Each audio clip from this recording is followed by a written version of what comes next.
దేవుని సంగమా, దేవులారా,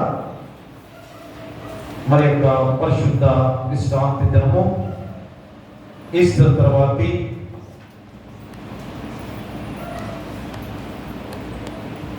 తర్వాతి మొదటి ఆదివారంలో ప్రవేశింపజేసుకొని ఆ పునరుద్ధాన పండుగ ఇంకనూ మన జీవితాల్లో వెలుగు నింపే రోజులుగా ఉండగా ఈ గొప్ప రోజులో ప్రవేశింపచేసిన దేవాది దేవునికి వందనాలు చెల్లించుకొని వచ్చిన మీ అందరికి కూడా నిండు వందనాలు తెలియజేసుకుంటూ ఉన్నాం.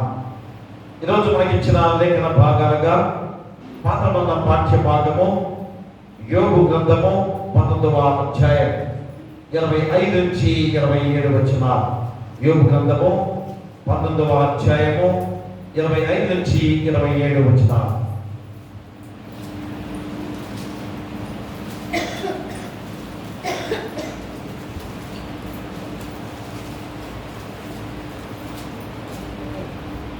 లేకుంటే ఏర్పాటు చేయబడిన 19వ యోబు రాసిన 19వ అధ్యాయం 25 నుంచి 27 వచనాలు.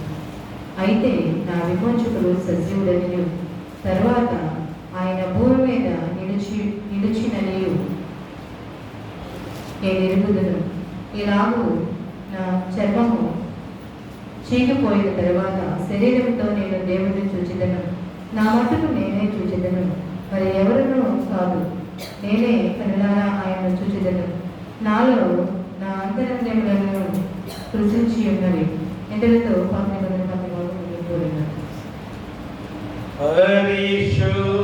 పరిశుద్ధుడవగు దేవా, పావన శక్తుడ దేవా, పావన మాత్య దేవా, మామోను కనికా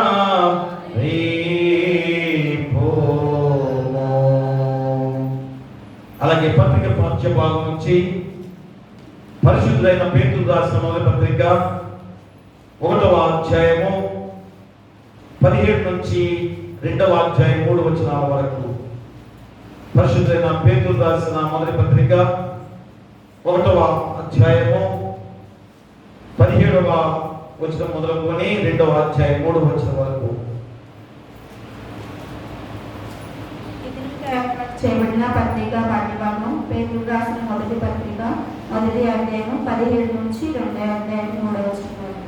పక్షపాతము లేకుండా క్రియలను బట్టి ప్రతి వాణిని తీర్పు తీర్చేవాడు తండ్రి అని మీరు ఆయనకు ప్రార్థన చేయుచున్నారు.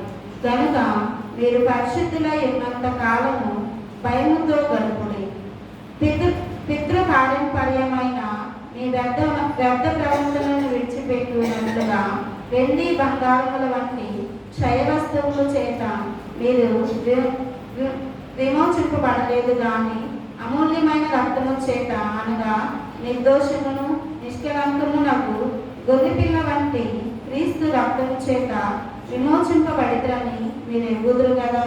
ఆయన జగత్ పునాది వేయబడక మునిపే నియమింపబడింది గాని తన్ను మృతులలో నుండి లేపి తనకు మహిమనిచ్చిన తండ్రి ఎడల తన ద్వారా విశ్వాసులైన మీ నిమిత్తము కడవరి కాలముల యందు ఆయన ప్రత్యక్షపరచబడెను. కాగా మీ విశ్వాసమును నిరీక్షణయు దేవుని యందు ఉంచబడి ఉన్నది.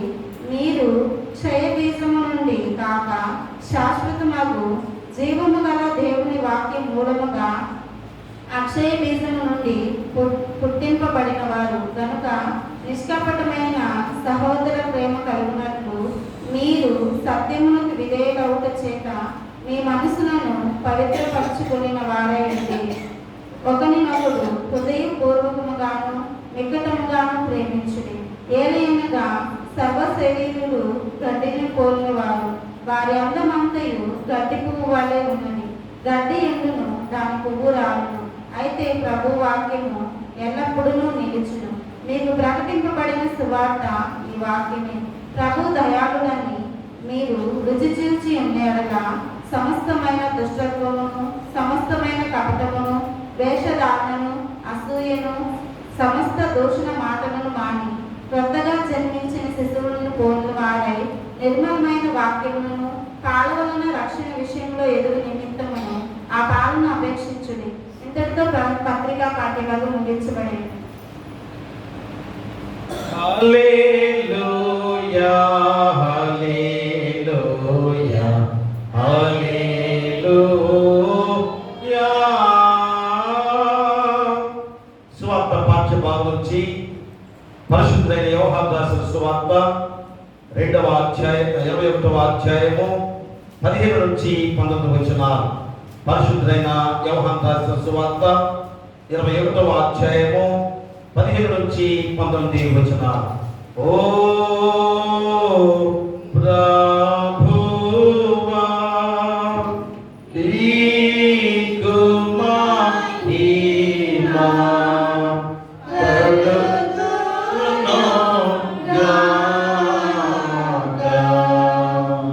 నీకు మహిమ ఏర్పాటు చేయబడిన సువార్త పాఠ్యభాగం చదువుతున్నాం. యోహాను రాసిన సువార్త 21వ అధ్యాయము 15 నుంచి 19 వచనాలు చదువుతున్నాం. వారు భోజనం చేసిన తర్వాత యేసు సీమోను పేతురును చూచి, యోహాను కుమారుడైన సీమోను, వీరికంటే నీవు నన్ను ఎక్కువగా ప్రేమించున్నావా అని అడుగుగా అతడు, అవును ప్రభువా, నేను నిన్ను ప్రేమించున్నానని నీవే ఎరుగుదువని ఆయనతో చెప్పాను. యేసు, నా గొర్రె పిల్లలను మేపుమని అతనితో చెప్పాను. మరలా ఆయన, యోహాను కుమారుడైన సీమోను, నన్ను ప్రేమించున్నావా అని రెండవసారి అతన్ని అడుగుగా అతడు, అవును ప్రభువా, నేను నిన్ను ప్రేమించున్నానని నీవే ఎరుగుదువని ఆయనతో చెప్పాను. ఆయన, నా గొర్రెలను కాయమని చెప్పాను.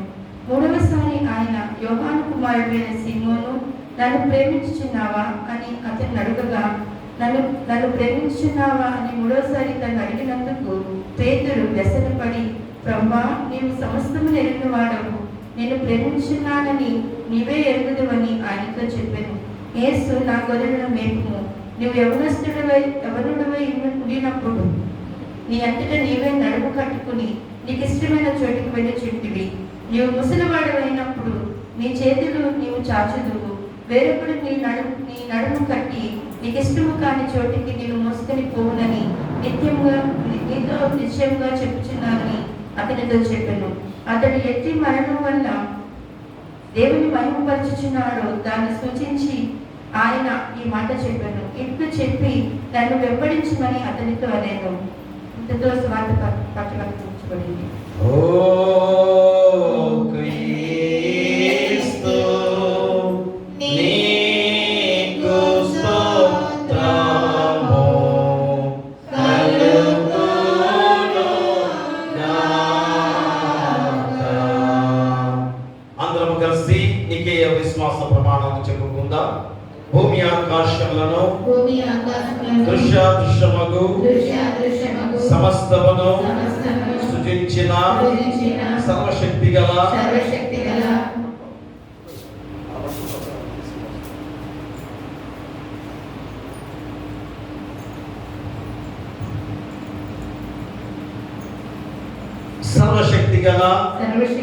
తండ్రియగు ఏకదేవుని నేను నమ్ముచున్నాను. ఆయన జనతైక కుమారుడును అద్వితీయుడునగు ప్రభువైన యేసుక్రీస్తును నమ్ముచున్నాను. ఈయన జగములన్నిటికీ ముందు తండ్రి నుండి కలిగిన వాడును, దేవుని నుండి దేవుడును, వెలుగు నుండి వెలుగును, నిజమైన దేవుని నుండి నిజమైన దేవుడును, సృజింపబడక జన్మించిన వాడును, తండ్రితో ఏకతత్వము గలవాడును, సమస్తమును కలుగజేసిన వాడునై ఉన్నాడు.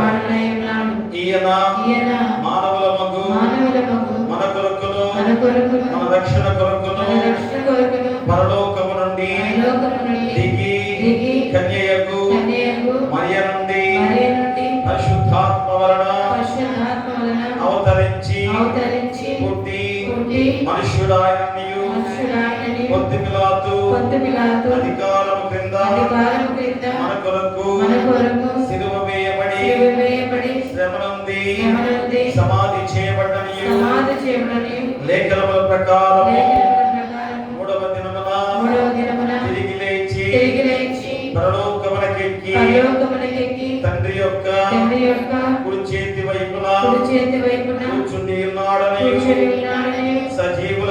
సజీవులకును మృతులకును మృతులకును తీర్పు చేయుటకు తీర్పు చేయుటకు తిరిగి తిరిగి మహిమతో మహిమతో వచ్చుననియు వచ్చుననియు ఆయన రాజ్యములకు ఆయన రాజ్యమునకు అంతము లేదనియు అంతము లేదనియు నమ్ముచున్నాను. తండ్రి నుండి కుమారు నుండి బయలువెళ్ళొచ్చు తండ్రితోను కుమారునితోను ఏకముగా ఆరాధింపబడుచు మహిమ పరపబడుచు ప్రవక్తల ద్వారా మాట్లాడిన వాడును జీవమునకు దాతయు ప్రభువునకు పరిశుద్ధాత్మను నమ్ముచున్నాను.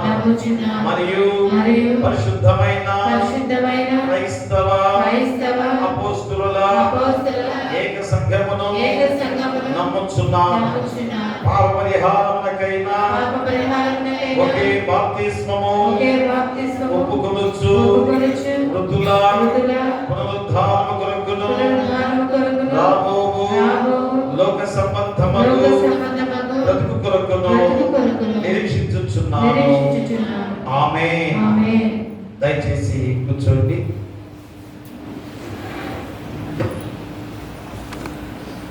ఆంధ్ర క్రైస్తవ కీర్తన పుస్తకం నుంచి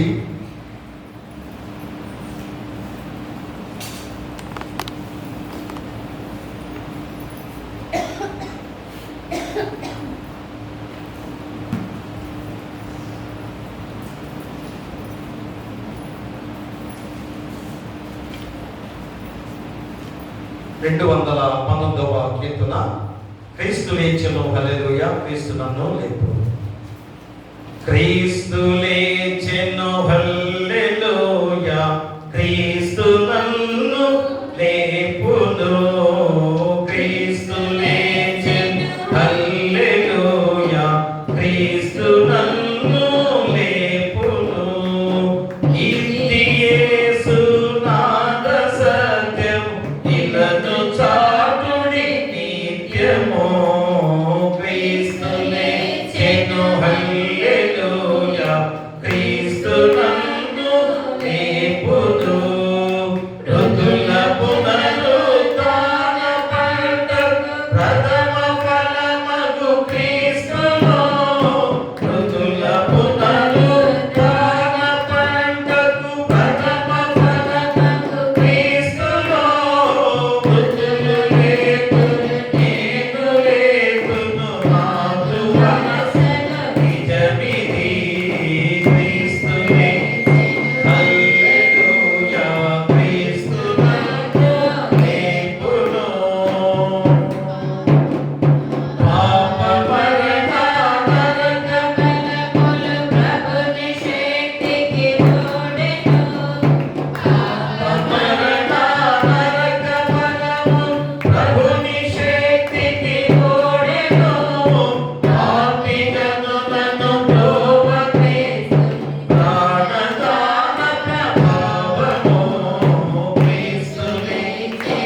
మన తండ్రి అయిన దేవుని నుండి, మన ప్రభు అయిన యేసుక్రీస్తు నుండి కృపయు సమాధానం మీకు కలుగును గాక. ఆమేన్. దయచేసి కూర్చోండి. ప్రియ దేవుని సంగమా, బిడ్డలారా, మరి యొక్క గొప్ప సమయముగా ఈ పరిశుద్ధ విశ్రాంతి దినము, ఈస్టర్ తర్వాతి మొదటి ఆదివారంలోకి ప్రవేశింపచేసిన దేవుడు మరి గత ఆదివారము పునరుత్థాన పండుగ ద్వారా లోకమంతా కూడా వెలుగును చూచిన గొప్ప విధానము, లోకమంతా కూడా సజీవమైన జీవితాలతో ఎంతో ఉత్సాహభరితమైన జీవితాలు పొందుకున్నాం అందరం కూడా. మరి ఈస్టర్ తర్వాతి మొదటి ఆదివారంలోకి ప్రవేశింపచేసిన దేవాది దేవుడు మరి ఈ ప్రత్యేకమైన ఈ రోజులో మరి 3 లేఖన భాగాలు దేవుడు మనకు గుర్తు చేస్తున్నారు. మరి మొట్టమొదటిగా పాఠమన్న పాఠ్య భాగం యోబు గ్రంథం ద్వారా మరి యోబు భక్తుల విషయంలో మరి దేవాది దేవుడు చూపించిన కృపను మరలా మనకు గుర్తు చేస్తూ, మరి యోబు యొక్క నిరపరాధ రక్తము అతని సమాధి ధూళి నుండి పరమందలి మరి మోచకుడికి మొదపెట్టగా, చూడండి యోబు విషయంలో దేవాది దేవుడు మరి ఏ రీతిగా యోబు భక్తుల విషయంలో ఎంతగా గొప్ప సాక్ష్యాన్ని ఈరోజు పొందుతున్నాడో మనం గుర్తు చేస్తున్నాడు. ఎందుకంటే అతని సమాధి ధూళి నుండి అంటే అతను ఇక్కడ మరణం లేదు, ఇంకా మరణించలేదు. కానీ తన భక్తుడిగా ఉన్న ఆ యొక్క యోబు మరణావస్థలో ఉన్నాడు కనుక, మరణానికి దగ్గరలో ఉన్నాడు కనుక అతను మరణించినా కానీ అతని యొక్క ఆ సమాధి దగ్గర ఉన్న ధూళి నా పరమకు చేరుతుంది, దాని ద్వారా తిరిగి మళ్ళా అతన్ని శక్తివంతుడిగా నేను పరలోక రాజ్యంలో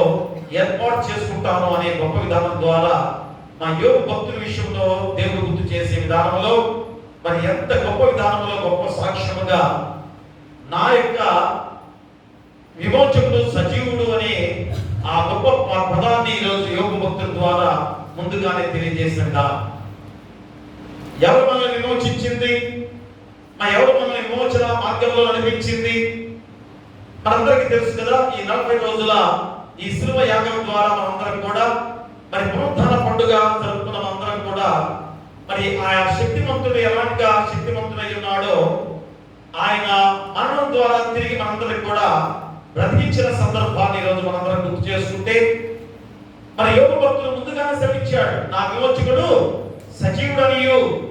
కాబట్టి యేసుక్రీస్తు వారు సజీవుడిగా మళ్ళా తిరిగి లేస్తాడు అని ఖచ్చితంగా గుర్తు చేస్తూ, మరి నేను కూడా మళ్ళా తిరిగి లేవగలను అటు నిరీక్షణ నాలో ఉంది అని నిరూపించే గొప్ప భక్తుడిగా యోబు గురించి మనం గుర్తు చేస్తున్న సందర్భం. అలాంటి ప్రతి పాఠ్య భాగంలో మరొక ప్రాముఖ్యమైన మాటలు కూడా దేవుడు గుర్తు చేస్తున్నాడు.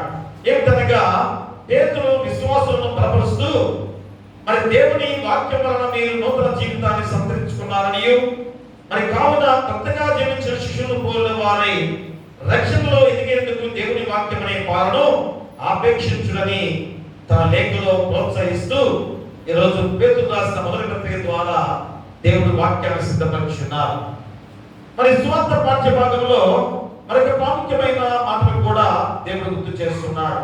ఏమిటనగా పునరుద్ధరణైన ప్రభు యేసుక్రీస్తు శిష్యరికములో విపులైన పేతురును గలిలయ సముద్ర తీరాన సంధించి సంభాషించి శిష్యరికములో స్థిరపరిచి సమరయందుకు ముమ్మారు యేసు ప్రశ్నించడం చూడటం అనేది ఈరోజు మనందరం కూడా గ్రహించే గొప్ప వాక్యం. ఎందుకనగా యేసుక్రీస్తు వారు తిరిగి 3వ దినాన లేస్తారని చెప్పినా కానీ, నేను తిరిగి 3వ దినాన లేస్తానని ఎన్నోసార్లు సందర్భంగా చెప్పినా కానీ మా ప్రధాన శిష్యులైన ఈ శిష్యులు కూడా ఎంత నిరాశలో జీవించిన వారిగా ఉన్నారో, మళ్ళా పాత జీవితానికి తిరిగి వెళ్లే వారిగా జీవిస్తున్నారో, అలాంటి సందర్భంలో యేసుక్రీస్తు వారు ఎంత మహిమాన్వితులుగా శక్తివంతుడుగా ఆయన దేవాది దేవుడిగా ఉండి 40 రోజులు ఈ లోకంలోనే జీవించిన గొప్ప విధానం. కాబట్టి ఆ గలిలయ సముద్ర తీరాన గలిలయ ప్రాంతంలో 3 సార్లు ఆ శిష్యులకు ప్రత్యక్షపరుచుకున్న సందర్భమే ఈరోజు. ఎందుకంటే మళ్ళా తిరిగి చేపలు పట్టాలి జీవితానికి వెళ్తున్నారు. అయ్యో యేసుక్రీస్తు వారికి మనకి లేడు అనే భావన ద్వారా మళ్ళా పాత జీవితానికి వెళ్ళబోతున్నారు. అలాంటి సందర్భంలో యేసుక్రీస్తు వారికి ప్రత్యక్షమై ఎంత శక్తివంతులుగా మార్చిన విధానంలో, అయ్యా నీవు నన్ను ప్రేమిస్తున్నావా? కదా 3 సార్లు అబద్ధమాడిన పేతురు మళ్ళా ఈరోజు 3 సార్లు అయ్యా నన్ను ప్రేమిస్తున్నావా ప్రేమిస్తున్నావా ప్రేమిస్తున్నావా అని ఎలాంటి దృఢమైన జీవితాన్ని పేతురుకు అందించిన దేవాది దేవుడు. అంటే మనుషులైన మనల్ని దేవుని కొరకు ఏర్పాటు చేసుకున్నాడో దాని కొరకు దేవుడు ఏ రీతిగా ముందుకు నడిపించాడో కూడా ఈరోజు మనం గుర్తు చేసుకోవాలి. కాబట్టి ఈరోజు మన జీవితాల్లో కూడా ఏదో ఒక విషయంలో దేవుడు మనల్ని ఏర్పాటు చేసుకున్నాడు. కాబట్టి వాటిలో బలహీనమైన ధనంలో మనం జీవిస్తే దేవుడు ఎన్నోసార్లు మనం తట్టి లేపేవాడుగా ఉన్నాడు. కానీ దాన్ని లెక్క చేయకుండా అలక్ష్యంగా ఉండే ప్రతి ఒక్కరికి కూడా భయంకరమైన నిత్య నరకాగ్నిలో ఉండబోతున్నారనే సత్యాన్ని కూడా ఈరోజు మనం గుర్తు చేస్తున్నారు. కాబట్టి ఈ రోజైనా కానీ దేవుడు నిన్ను తట్టి లేనప్పుడు ఏం చేయాలి? ఖచ్చితంగా మేల్కోవాలి. పేతురును ఆ రీతిగా దేవుడు సిద్ధపరిచాడు, ముందుకు నడిపించాడు.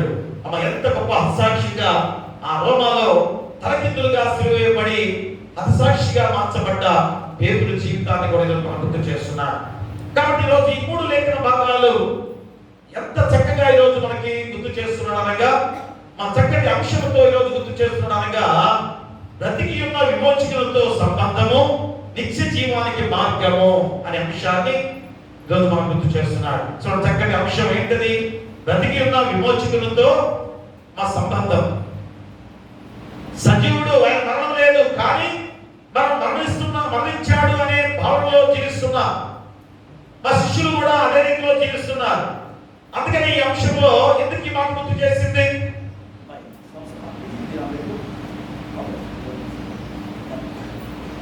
బ్రతికి ఉన్న విమోచకులతో మా నిత్య సజీవుడైన యేసుక్రీస్తు వారి మరణం లేదు, కానీ ఎందుకు ఈ అంశంలో ఈ పదం ఉపయోగించామనగా, మనమందరం కూడా పేతురు వలె అవిశ్వాసులుగా జీవిస్తున్నామేమో. అందుకనే ఈరోజు బ్రతికి ఉన్న విమోచకులతో సంబంధము, నిత్య జీవానికి మార్గము అనే అంశం ద్వారా చక్కటి లేఖన భాగాలతో ఈ వాక్యాన్ని సిద్ధపరిచిన దేవాది దేవుడు. మూలవాక్యంగా చూస్తే యోగ గ్రంథం చూడండి ఒకసారి. యోగ గ్రంథము 19వ అధ్యాయము 25వ వచనాన్ని మూలవాక్యంగా మనం చదువుకుందాం. అయితే నా విమోచకుడు సజీవుడనియు తరువాత ఆయన భూమి మీద నిలుచుననియు నేను ఎరుగుదును. చూసారా ఇక్కడ యోగు సాక్ష్యం ఎలాగుందో? పేతురు రాసిన మొదటి పత్రిక కానీ యోహాను రాసిన సువార్తలో కానీ మన పేతురు జీవితాన్ని మనం గుర్తు చేసుకుంటే, మా పేతురు రాసిన మొదటి పత్రికలో ఎంత గొప్ప సాక్ష్యాలు చెబుతున్నాడో పేతురు కదా. మరి యోహాను సువార్తలో పేతురు జీవితము మళ్ళా పాత జీవితానికి వెళ్ళబోతున్నాడు. అలాంటి సందర్భంలో యేసుక్రీస్తు వారు మా శిష్యుల దగ్గరికి వచ్చి ఏ రీతిగా ఆ శిష్యుల్ని నడిపించిన గొప్ప రీతిని మనందరం కూడా గుర్తు చేస్తున్నప్పుడు, ఈరోజు ఈస్టర్ తర్వాత మొదటి ఆదివారంలో నిన్ను నన్ను మనందరం కూడా ఈ వాక్యం ద్వారా బలపరుస్తున్నాడు, ఈ వాక్యం ద్వారా దృఢపరుస్తున్నాడు. మరి ఎన్నో అవిశ్వాసులుగా ఉన్నామేమో. ఎన్నో ఈస్టర్ తర్వాత మొదటి ఆదివారం మనం చూసాం. పునరుత్థాన పండుగలు ఎన్నో జరుపుకున్నాం. కాబట్టి పునరుత్థాన పండుగల ద్వారా మనం తెలుసుకున్నది ఏమిటి ప్రియమురా? అందుకనే ప్రియ బిడ్డలారా, ఈ యోగు గ్రంథం ద్వారా కానీ, పేతురు రాసిన మొదటి పత్రిక ద్వారా కానీ, యోహాను సువార్తల ద్వారా చెప్పిన ఈ వాక్యంలో ఎంత గొప్ప సత్యాన్ని మనందరం కూడా గుర్తు చేసుకోవాలి. ఎందుకంటే క్రీస్తు పునరుద్ధానుడై మా సర్వ మానవాళికి సమాధానాన్ని అనుగ్రహించిన దేవాది దేవుడు, మరెన్నో అభయమును అనుగ్రహించిన దేవాది దేవుడు, సర్వ మానవాళికి కూడా ఎంతటి గొప్ప సమాధానం ఇచ్చాడు. ఆయన తిరిగి పునరుద్ధానుడిగా లేచి ఎంత గొప్ప సమాధానాన్ని అనుగ్రహించాడు. ఇక నువ్వు అభయాన్ని, ఇక మరణానికి పాత్రలమే మనం, ఇక మరణించిన తర్వాత మన జీవితాలు కనపడవు అనే ధోరణిలో మనం జీవించి ఉన్నాం. అలాంటి వారికి ఈరోజు ఎంత అభయాన్ని ఇస్తున్నాడు. మనకును భయము, నిరాశ, చీకట్లను తొలగించి వెలుగు జీవితంతో ఈరోజు అందరూ కూడా రూపాంతరపరిచిన దేవాది దేవుడు. చూసారా, ఈరోజు ఆల్రెడీ మనందరం కూడా రూపాంతరం చెందాం. జీవితాల్లో మార్చబడ్డాం. నూతన జీవితాల్లో మార్చబడ్డ మనందరం కూడా ఏ రీతిగా జీవిస్తున్నామో ఆలోచన చేసుకోవాల్సిన బాధ్యత నీకుంది.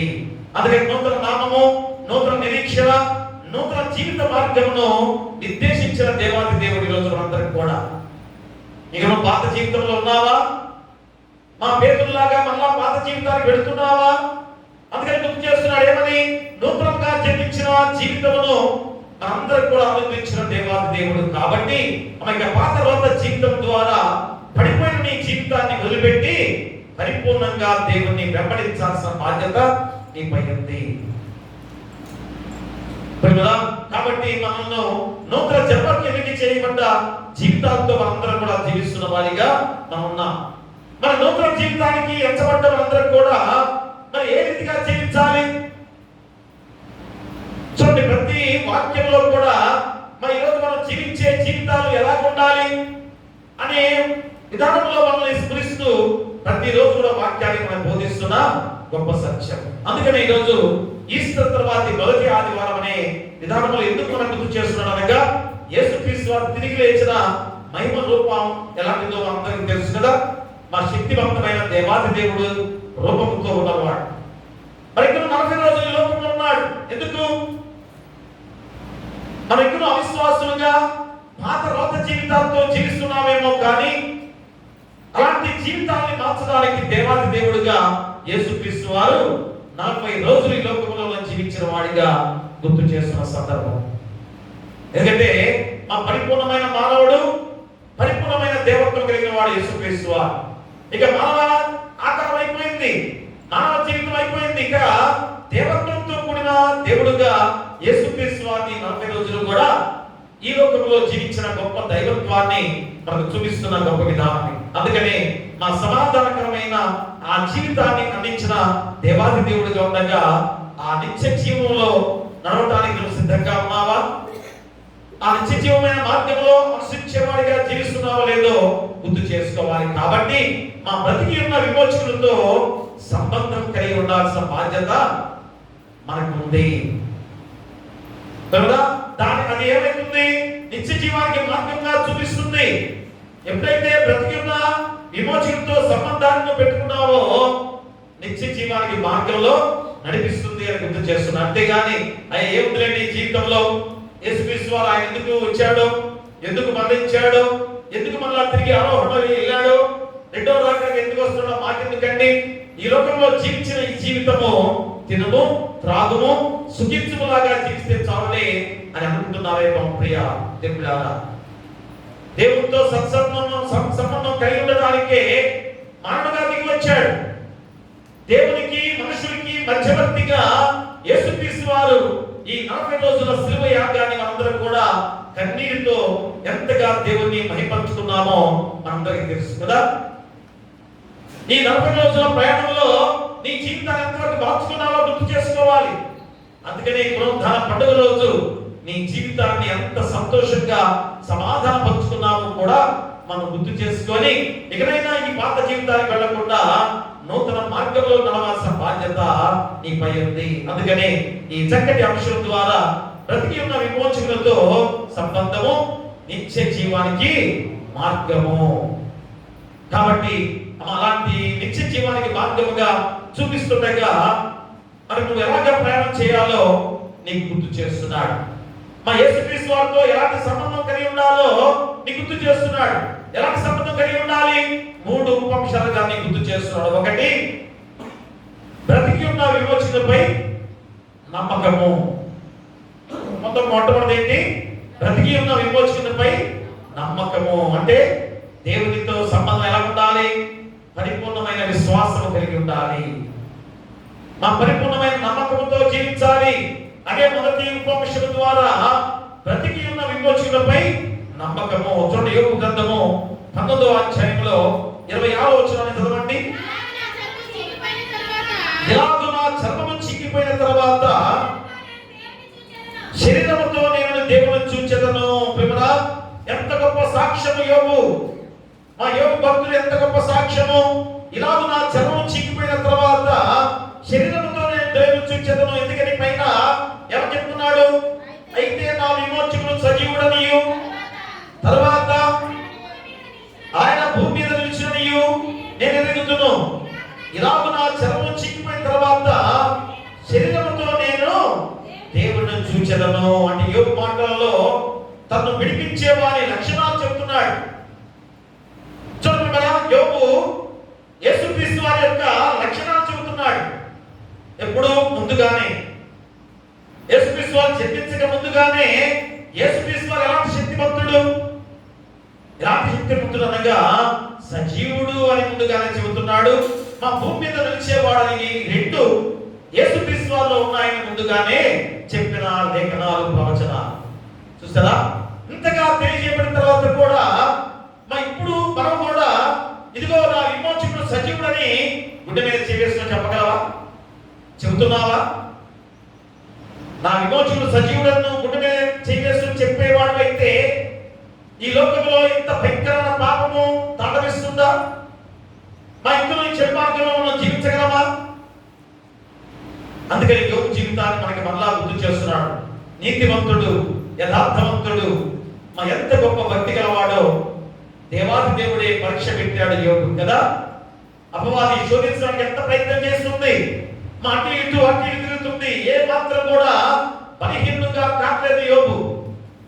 ఎలాగైనా బలహీనత చూపించాలని అపవాది ప్రయత్నం చేస్తుంది, కానీ ఏ మాత్రం కూడా లొంగట్లేదు. అప్పుడు యెహోవా దేవుడు, ఓ అపవాది, ఎందుకంటే నువ్వు నా యోబు భక్తుల చుట్టూ కూడా ఎందుకు తిరుగుతున్నావు, అటు ఇటు ఎందుకు తిరుగుతున్నావు అని అడుగుతున్నప్పుడు అపవాది, అయ్యా యోబును బలహీనపడడానికి ప్రయత్నం చేస్తున్నాను అన్నప్పుడు దేవాది దేవుడిగా యెహోవా దేవుడే గొప్ప సాక్ష్యం పలికాడు యోబు భక్తుల విషయంలో. నా భక్తులైన యోబు ఎన్ని సమస్యలు వచ్చినా, ఎన్ని శోధనలు వచ్చినా ఏ మాత్రం కూడా వెను తిరగడు, నా భక్తుడు గానే ఉంటాడే కానీ ఏ మాత్రం కూడా బలహీనుడు కాడు అని సాక్ష్యం చెప్పాడు యెహోవా దేవుడు. ఈరోజు ఆ సాక్ష్యం నీపై ఉందా, మనపై ఉందా? దేవాది దేవుడిగా నిన్ను సాక్షిగా ఏ విధంగా చూడగలడా? ఇదిగో యోబు భక్తుని ఈరోజు మనం చూపిస్తున్నాడు ప్రియా. అందుకనే మా గత వారంలో పునరుద్ధరణ యేసు సజీవుడు అని మనం ఈరోజు అందరం కూడా ఎంత గొప్ప పండుగ చేసుకున్నాం కదా. ఎంత గొప్ప పండుగ చేసుకున్నాం. ఎంతమంది వచ్చారు ఆ రోజు ఈస్టర్ పండుగ రోజు? 40 రోజులు లెక్క ధ్యానాల్లో పాల్గొన్న అందరం కూడా సజీవులుగా తిరిగి లేచామనే సాక్ష్యము దేవుని ఆలయంలో చెప్పుకున్న వారు ఎంతమంది ఉన్నారు? దేవుడారా, ప్రతి శుక్రవారం ఎంతమంది మన రోడ్లు పట్టుల దగ్గర జనాలు ఉండగా ఈస్టర్ పండుగ రోజు నీ సాక్ష్యాన్ని ఎలాగ చెప్పుకున్నావు ఆలోచన చేసావా? దేనికి వస్తున్నామో అర్థం కావట్లేదు కదా. పండుగలు ఎందుకు జరుపుకుంటున్నామో మనకు అర్థం కాని దానంలో జీవిస్తున్నాం. ఆ రోజు నువ్వు సాక్ష్యంగా రావాలి. మా 40 రోజులు కూడా ఇంత భక్తి శ్రద్ధలతో దేవుని సన్నిధికి వచ్చిన నీవు ఈస్టర్ పండుగ రోజు నీ సాక్ష్యాన్ని చెప్పుకోవా? ఏమన్నా సజీవుడిగా లేపడు నా దేవుడు, నా విమోచకుడు సజీవుడు కనుక నా చర్మం చిక్కిపోయినా కానీ మళ్ళా తిరిగి ఆయన రాజ్యములను ఏర్పాటు చేయబోతున్నాడని సాక్ష్యం నీలో ఉంటుందా ప్రియా? కాబట్టి ఈ పండుగ అనే పండుగ మనం ఏదో ఏముందని అనుకుని ఈ లోకపరంగా నువ్వు ఆలోచన చేసుకునే పండుగ చేసుకుంటున్నావేమో ప్రియా దేవుడా. అలాగా ఆ రోజు ఇంకా భక్తి శ్రద్ధలతో మా దేవుని సన్నిధిలో ఉండాల్సిన బాధ్యత నీపై ఉంది. కాబట్టి ఈరోజు మా గత వారంలో జరుపుకునే ఈ పునరుద్ధాన పండుగ మనం ఒక సాక్షిగా ఉన్న జీవితమే. కాబట్టి లూకాసు వార్త 24వ అధ్యాయం చూడండి ఒకసారి. లూకాసు వార్త 24వ అధ్యాయం చూసినట్లయితే 5వ వచనాన్ని చూడండి. 24వ అధ్యాయం 5వ వచనం. వారు భయపడి ముఖములను నేలమోపి ఉండగా వీరు సజీవుడైన వారిని మీరు ఎందుకు మృతుల్లో తిరుగుతున్నారు? చూసారా పిమ్మడా? సజీవుడమైన వారిని మీరు ఎందుకు ఎదుగుతున్నారు? మృతుల్లో ఎందుకు ఎదుగుతున్నారు? మాకు సజీవుడు. చూసారా పిమ్మడా? కాబట్టి సజీవుడైన వారిని మీరు ఎందుకు మృతుల్లో ఎదుగుతున్నారని దూత చెప్పిన గొప్ప సాక్ష్యం. ఆ దూతలకున్న బలము, దూతలకున్న శక్తి ఈరోజు మనందరికి ఇచ్చాడు దేవుడు. తిరిగి నూతనంగా జన్మ చేశాడు మళ్ళా. మరి ఆనాడు దూతలు ఎలాగ సాక్షి చెప్పారో ఆ సమాధి దగ్గర బయట కూర్చొని మా మనుషులందరికీ కూడా ఒక గొప్ప సాక్షులుగా ఉండటానికి ఆ దూత ద్వారా సాక్ష్యంగా పలికిన గొప్ప విధానం. అయ్యా మీరు మృతుల్లో వెతుకుతున్నారా? ఆయన సజీవుడు. ఆయన సజీవుడైన దేవుడు కనుక మీరు మృతుల్లో ఎదుగుతున్నారు అని ప్రశ్న వేసిన దూత జనాంగం ప్రియదు కదా. కాబట్టి ఈరోజు ఆ గొప్ప విధానం ద్వారా ప్రకటన గ్రంథంలో కూడా మనకు గుర్తు చేస్తున్నాడు. ప్రకటన గ్రంథంలో 1వ అధ్యాయం చూడండి ఒకసారి. ప్రకటన గ్రంథము 1వ అధ్యాయము 18వ వచనాన్ని చదవండి. నేను మొదటివాడును కడపటివాడును జీవించువాడను, మృతుడనైతిని కానీ ఇదిగో యుగ యుగములు సజీవుడై ఉన్నాను, మరియు మరణము యొక్కయు పాతాళం లోకము యొక్కయు తాళపు చెవులు నా స్వాధీనంలో ఉన్నాయి.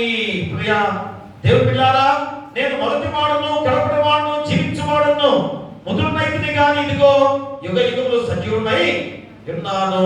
ఆయనే దేవుడు, ఆయనే కుమారుడు, ఆయనే పరిశుద్ధాత్ముడు. కుమారుడుగా తిరిగి మళ్ళా సజీవుడిగా లేచి 40 రోజులు ఈ లోకంలోనే మన మధ్య నివసించిన దేవాది దేవుడు. ఇంతకన్నా సాక్ష్యము ఎవరున్నారు? మనమే కదా, మనమే సాక్షులం. మన సాక్షులుగా మనం ఎలాంటి స్థితిలో ఉండాలి? కాబట్టి ఈరోజు మరణంలో నుండి విడిపించేవాడు మరణం నుంచి ఇచ్చిన వాడై ఉండాలి కదా. మరణంలో నుండి విడిపించేవాడు ఎలా ఉండాలి? నేను మరణం నుంచి విడుదల చేస్తే అలాంటి మరణం నుంచి విడుదల చేసేవాడు ఎలా ఉండాలి? మరణాన్ని జయించి ఉండాలి కదా, ఒక సాక్ష్యం ఉండాలి కదా. ఇదిగో నేను మరణం నుంచి లేచానయ్యా, ఇదిగో మరణంలో నుంచి నేను సజీవుడిగా లేచాను కనుక నిన్ను మళ్ళా బ్రతికిస్తాను అంటే నమ్ముతాను. నువ్వేమో మరణిస్తే ఇక తిరిగి లేకుండా నీ సాక్ష్యం ఎలా వస్తుంది?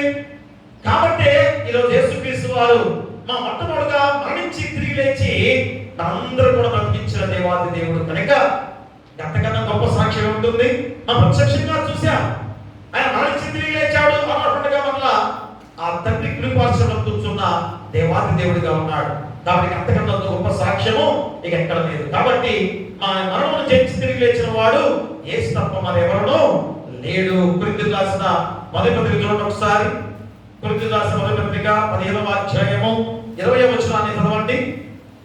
ఇప్పుడైతే నిద్రించిన వారిలో ప్రథమఫలముగా క్రీస్తు మృతుల్లో నుండి లేపబడి ఉన్నాడు. ప్రియా దేవులారా, ఇప్పుడైతే నిద్రించిన వారిలో ప్రథమఫలముగా క్రీస్తు మృతుల్లో నుండి లేపబడి ఉన్నాడు. చూసారా, ప్రథమఫలం ఆయనే. ప్రియా దేవులారా, కాబట్టి యోబు తీవ్ర కష్టాల్లో ఉన్నప్పటికీ తన విశ్వాసాన్ని కోల్పోకుండా ఎంత బలమైన శక్తితో ఉన్నాడో చూడండి.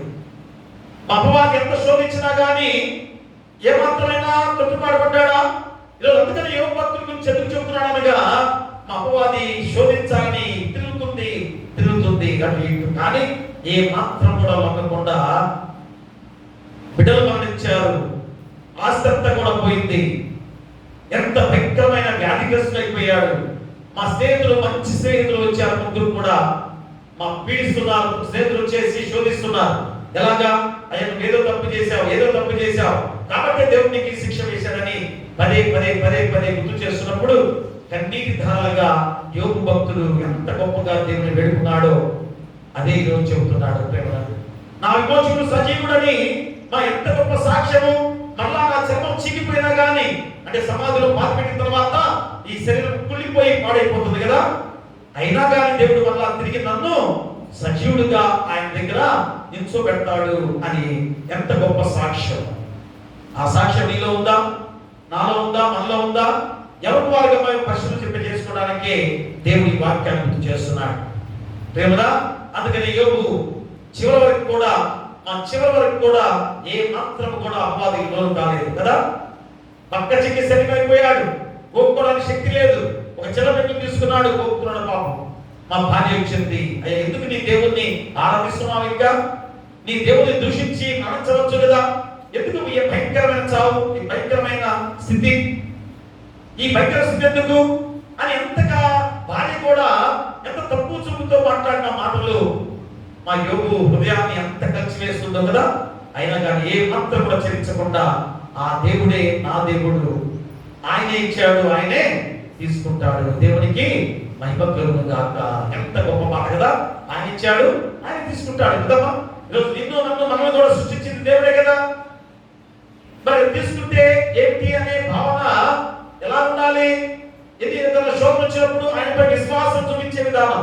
అంతేగాని ఇక ఆయన ఇచ్చాడు కనుక ఆయనకే నా ప్రాణాన్ని అప్పగించుకుంటారని ఆత్మహత్య చేసుకోవడం కాదు కదా.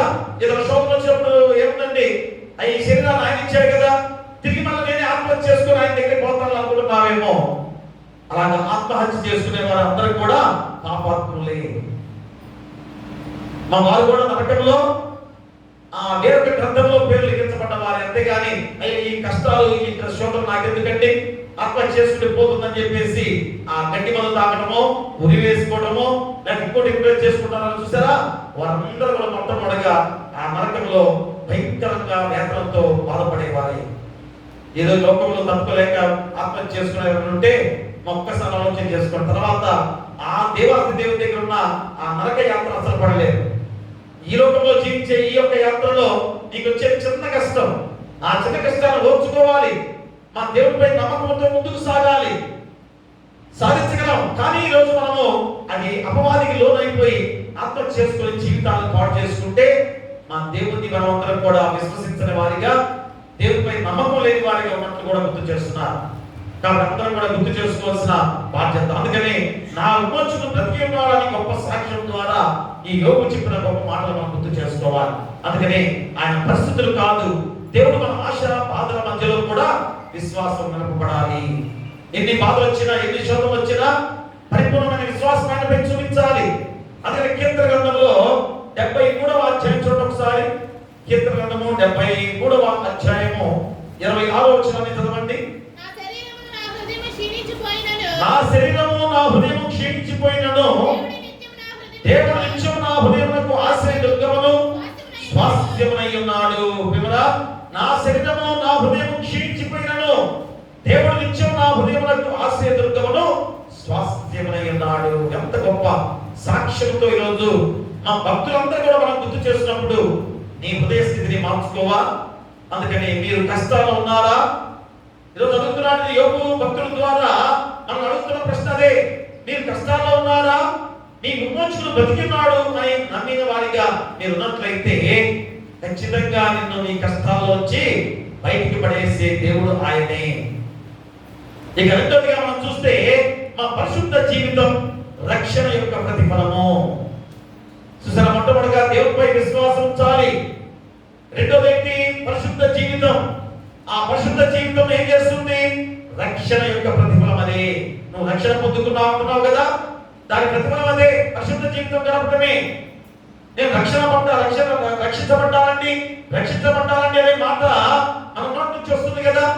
ఖచ్చితంగా నువ్వు రక్షించబడ్డావంటే ఏమంటాలి? పరిశుద్ధ జీవితాన్ని గడిపే వారిగా ఉండాలి. అదే ఈరోజు రెండవ అంశంగా చెబుతున్నాడు. చూడండి, పేతురు రాసిన మొదటి పత్రిక 1వ అధ్యాయము 19వ వచనాన్ని చదవండి. అమూల్యమైన రక్తము చేత అనగా నిర్దోషమును నిష్కళంకమునకు గొర్రె పిల్ల వంటి క్రీస్తు రక్తము చేత విమోచించబడినని మీరు ఎరుగుదురు కదా. ప్రియాత్మగా చాలండి. అమూల్యమైన రక్తము చేత అనగా నిర్దోషమును నిష్కళంకమునకు గొర్రె పిల్ల వంటి క్రీస్తు రక్తము చేత విమోచింపబడినని మీరు ఎరుగుదురు కదా. రోజు మనందరం కూడా ఎదిగిన వారమే.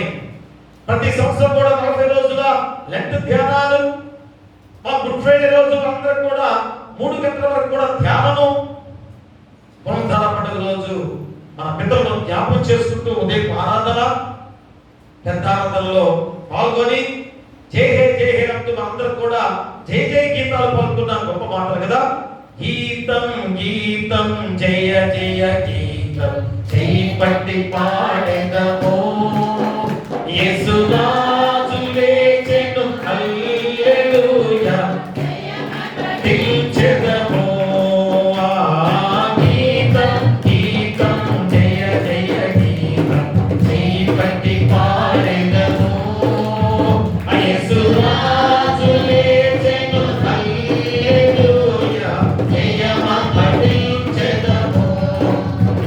యేసురాజు లేచెను హల్లెలూయా జయమపడించెదమో.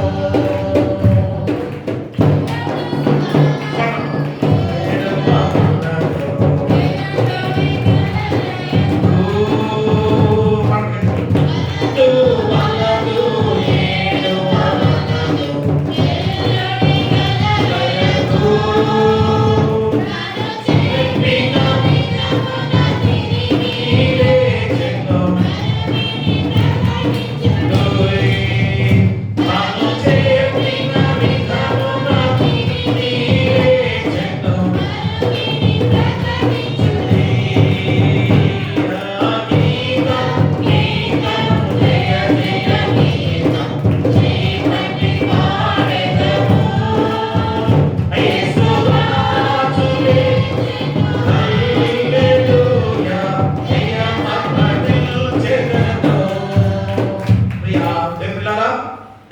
ఉత్సాహం, ఎంత ఉల్లాసమైన పాటలు కదా.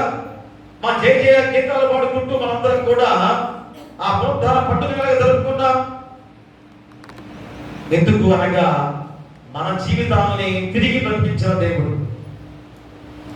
మరి దాని కొరకు ఆయన ఎంత త్యాగం చేశాడు, మా యేసుక్రీస్తు వారు ఎంత త్యాగం చేశాడో గుర్తు కదా. మనందరి కొరకు ఆయన ఒక్కడే ఎంత భయంకరమైన ఆ శరీరాన్ని నలగొట్టుకొని మనం రక్షించాడో ఆలోచన చేసుకుని ఎప్పుడైనా కానీ ఆ పరిశుద్ధ జీవితాన్ని కొనసాగించుకునే బిడ్డగా ఉండవద్దా? మా పరిశుద్ధ జీవితం కొరకే కదా ఆయన ఎంత గొప్ప శిలువ యాగం ద్వారా ఆ పరిశుద్ధ రక్తాన్ని చిందించి దానిలో కడగబడిన అందరూ కూడా పరిశుద్ధపరిచిన దేవుడు. అదే పేతురు గొప్ప సాక్షి కదా. మన దేవుని దగ్గర ఎంత పడపోసాడు, ఎన్నిసార్లు తప్పిపోయినా కానీ ఆ పేతురుని దేవుడు నడిపించిన విధానాన్ని మనం గుర్తు చేసుకోవాలి. అందుకని పేతురు సాక్ష్యం ఖచ్చితంగా గ్రహించాలి. మా యేసుక్రీస్తు వారు పేతురుని పడపోసాడు. ఎన్నిసార్లు మంచి మార్గంలో నడిపించడానికి గట్టి పొత్తికాయలు వేశాడు పేతురుకి కదా. అలాంటి పేతురు ఈ పత్రికలో రాస్తున్న గొప్ప మాటలు మనందరం కూడా ఆ వాక్యాన్ని మన హృదయంలో భద్రపరచుకోవాలి. అందుకనే మా పాపం నుండి మనకి విమోచన ఎలా కలుగుతుందో పేతురు తెలియజేస్తూ ఈ పత్రిక మనం గుర్తు చేస్తున్నాడు. ఏమిటనగా క్షయ వస్తువుల చేత విమోచన కలగదు. మా క్షయ వస్తువుల చేత విమోచన కలగదు. క్షయం అంటే ఏంటి? చాలాసార్లు చెప్పారు. క్షయం అంటే ఏంటి? నశించిపోయేది. క్షయం అంటే అర్థమైంది నశించిపోయేది. అక్షయం అంటే నశించనిది. కానీ క్షయ వస్తువుల చేత విమోచన కలగదు. నువ్వు అనుకుంటున్నావేమో కదా, క్షయ వస్తువుల చేత ఏ మాత్రం విమోచన కలగదు. అక్షయుడు అమ్మ యేసుక్రీస్తు వారు అక్షయుడు కనుక, నశించని వాడు కనుక, సజీవుడు కనుక ఆయనందు విశ్వాసం ఉంచితే ఖచ్చితంగా నీ పరిశుద్ధ జీవితం ద్వారా ఎంత గొప్ప స్థితికి నడిపిస్తాడో గుర్తు చేస్తున్నాడు. అదే కొరింథీయులకు రాసిన మొదటి పత్రికలో చెబుతున్నాడు. చూడండి అక్కడ 15వ అధ్యాయం చూసుకుందాం. ఇప్పుడైతే 15వ అధ్యాయము 42వ వచనం. 42వ వచనం. ఆ చదవండమ్మా. మృతుల పునరుద్ధానం అలాగే శరీరం క్షయమైందిగా విత్తబడి అక్షయమైందిగా లేపబడును. కదా ఎలాంటి క్షయమైందిగా విత్తబడి మన శరీరము నశించే శరీరము కదా. ఆ నశించిపోయే ఆ శరీరం విత్తబడి ఉండగా మళ్ళా తిరిగి అక్షయమైన వారిగా ఏర్పడుతున్న శరీరం మంది తిరిగి సజీవులుగా నిత్య జీవులుగా ఉండే శక్తివంతమైన జీవితాన్ని దేవుడు మనకి ఇచ్చాడు. ప్రియా దేవుడా, కాబట్టి మనందరం కూడా ఆ పరిశుద్ధ జీవితాన్ని గడిపే బాధ్యత ఖచ్చితంగా కొనసాగించుకోవాలి. పేతురు రాసిన మొదటి పత్రికలో 19వ వచనాన్ని చదవండి. 19వ వచనం. ఆ అమూల్యమైన రక్తము చేత అనగా నిర్దోషమును నిష్కలంకములకు గొర్రెపిల్ల వంటి క్రీస్తు రక్తము చేత విమోచింపబడుతుందని మీరు ఎరుగుదురు కదా. చూసారా పిల్లరా, అమూల్యమైన రక్తము చేత మనందరం కూడా పరిశుద్ధపరచబడ్డాం. మన నిర్దోషం నిష్కలంకములకు గొర్రెపిల్ల వంటి క్రీస్తు రక్తము చేత మనం కడగబడిన వారిగా ఉన్నాం కనుక ఆ పరిశుద్ధ రక్తము ఎలాగా మనం రక్షించిందో మనం గుర్తు చేసుకోవాలి. దానికి పేతురు చెబుతున్నది, మీరు శుద్ధులై జీవించుడి. వాక్య భాగం అంతా కూడా ఏమని చెబుతున్నాడు? మీరు శుద్ధులై ఉండండి, మీరు శుద్ధులై ఉండండి. ఎందుకంటే నిర్మలమైన చూడ అక్కడ 2వ అధ్యాయం 3వ వచనం చదవండి. ప్రభు దయాళుడని మీరు రుచి చూచి ఉన్న యెడల సమస్తమైన దుష్టత్వమును సమస్తమైన కపటమును వేషధారణను అసూయను సమస్త దూషణ మాటలను మాని కొత్తగా జన్మించిన శిశువులు పోలిన వారై నిర్మలమైన వాక్యమును పాలన రక్షణ విషయంలో ఇది నిమిత్తమును ఆ పాలన ఆపేక్షించుడి. పిల్లారా, నిర్మలమైన వాక్యమును పాలవలన, నిర్మలమైన వాక్యమును పాలవలన. మా పాలు ఎంత శుద్ధిగా ఉంటాయి, తెల్లగా ఉంటాయి కదా. ఆ తెలుపు ఎక్కడైనా వస్తారా? తెలుపు వస్తుందా? చూడ ఒకసారి మనం ఆలోచన చేసుకుంటే దేవుని సృష్టి ఎంత గొప్పదో. ఆ గేదె ఎలా ఉంటుంది? నల్లగా ఉంటుంది కదా.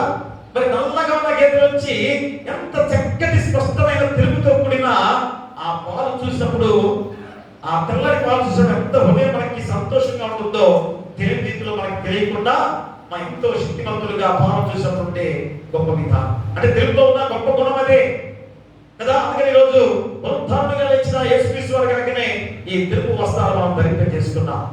మన 11 గంటల ఆరాధనకి ఎరుపు వస్త్రాలు ఏంటని మీరు అనుకుంటారు కదా, మన తెలిపే. కానీ పండుగ కనుక 11 గంటల ఆరాధన పెట్టాం కనుక ఖచ్చితంగా ఉదయం ఆరాధనలో తెలుపు వస్త్రం ధరింప చేశాం కదా.